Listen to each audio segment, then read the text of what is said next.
يا مساء الخيرات، اخباركم ايه؟ يا رب كلكم تكونوا بالف خير وانتم بتشوفوني دلوقتي في الفيديو ده. وعايزه اقول لكم بقى وحشتوني جدا طبعا. والكاميرا كمان وحشتني، بقالي كتير ما صورتش لاني كنت في فتره كده تعبانه فيها، بس يلا الحمد لله كله بيعدي. هنعمل مع بعض بقى النهارده وصفه مش جديده خالص. بصوا بقى، مش افتكاسات ولا اي حاجه. طبعا قبل كده انا كنت عامله معاكم الكرنبيت بطريقه البرجر والطريقه العاديه، وبصراحه كتير جدا قالوا لي حلو وجميل وتمام. وكان عندي فاضل منه حبه حطيته في الفريزر، تمام. فقلت هطلعه، مش هعمله بنفس الطريقه، يعني هعمله بطريقه تانية مختلفه شويه. يعني زي ما انتوا عارفين كده، الواحد كده ايه، ودنك منين يا جحا بيعمل الاكل كده باختلاف ايه الاشكال والانواع. هو فزي ما قلت لكم طلعته، وقلت بقى عندي حته لحمه مفرومه جاهزه. ساعات بعمل المفروم جاهز برضو بحطه في الفريزر، يعني بعصجه عادي خالص وبحطه. وقلت بقى هعمله صينيه بشاميل. اه والله بشاميل يعني. ما كنتش عارفه اذا كانت هتعجب بقى اللي في البيت ولا هتعجبني انا شخصيا، انا ما بقتش عارفه. بس قلت اكيد طالما هنعمل فيها شويه بهارات حلوه، شويه بشاميل حلوين كده يفتحوا النفس، اكيد اكيد الصينيه هتبقى تحفه وروعه جدا. ان شاء الله كده يا رب تعجبكم. عايزه اقول لكم هي عجبتني جدا وعجبت اللي في البيت، فيا رب ان شاء الله كمان انتوا تعجبكم كمان لما تجربوها. اشوفكم بقى كده مع بعض في الوصفه بتاعتنا، يلا بينا. وهذا الإنجاز العظيم تم إنجازه وتم انتهاء منه، صينية الكرنبيت بالبشاميل. مش عارفة ايه الحتتين العيون السود دول بس شكلها حلو يعني. المهم بقى، بصوا التقطيعة. طبعا التقطيعة ما كانتش واو قوي، لكن عايزة اقول لكم قد ايه الطعم بتاعها كان حلو جدا.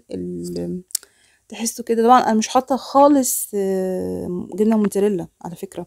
اللي كنت ضايفاه يعني مع البشاميل عامه بضايه، فهي اللي عملت الوش الحلو ده.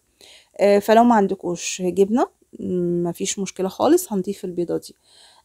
المهم، فانا عامه مش متعوده ان انا احط بيض كتير، لكن قلت مع الكرنبيت وكده قلت ايه اضيف بيضه. مش عايزه احط جبنه معاها وكده، يعني عايزه اخليها طعمها واضح اكتر في الكرنبيت. بصوا، انا كان عندي الكرنبيت فريش، وكان عندي اللي هو مسلوق، فسيب المسلوق على جنب لحد ما يهدى. وهعمل شويه كده فريش، هقطعه قطع صغيره مش كبيره قوي. الزهره بقطعها يعني بفركها قوي، تمام. بطلع منها الزهره بزهرتها الصغيره. دول حبه حلوين قوي. طبعا هسلقهم زي ما انتوا عارفين وهسيبهم على جنب. هجيب بقى البشاميل مش محتاج ان انا اقوله لان انا قلته كتير جدا جدا. بسرعة كده، حبة من الزيت، معلقتين من الزبدة. عندك كيس زبدة ممكن تخليه زيت بس، ممكن تخليه سمنة بس، زي ما تحبوا. أي مادة دهنية عندك، أوكي. 3 معالق من الدقيق. طبعا هسويهم في المادة الدهنية اللي عندي، وهضربهم كويس قوي قوي قوي لحد ما أشم ريحتهم. بعد كده هنزل بيه اللبن. اللبن بتاعي مثلا حوالي كوبايتين ونص لبن، مش اكتر من كده. وبالتالي مش عايزه البشاميل تقيل، انا عايزاه نص نص، خفيف، لا تقيل ولا خفيف. تمام. طبعا تقلع معايا شويه، اوكي. بعد ما استوى على النار هضيف دلوقتي تقريبا كوبايه ميه. انا قلت اضيف ميه علشان ما يكونش اللبن فيه دسامه اكتر، تمام. وظبطته في كوبايه الميه دي، يعني تقريبا اخد مني حوالي 3 كوبايات. كوبايتين لبن وكوبايه ميه. وطبعا ما ننساش البيضه اللي انا ضفتها. وبعد كده بقى خلاص خلصنا كل حاجه. اللحمه المفرومه كانت عندي، طلعتها دفتها شويه على النار. وهجيب بقى الكرنبيت المسلوق هحطه كده بالشكل ده. عايزين طبقات مفيش مشكله، عايزينه زي البشاميل عادي، احط بقى اللحمه المفرومه فوق الوش. وهكمل بقى البشاميل فوق اللحمه. مش هحط طبقة تانية، طبقة كرنبيت ولا حاجة.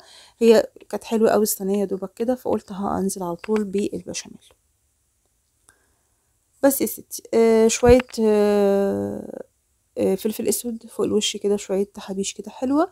وخلاص هحطها في الفرن هتتسوى. على فكرة ال الوش بتاعها هيبقى متحمر تمام، لان البيضة اكيد بتعمل عمل الجبنة.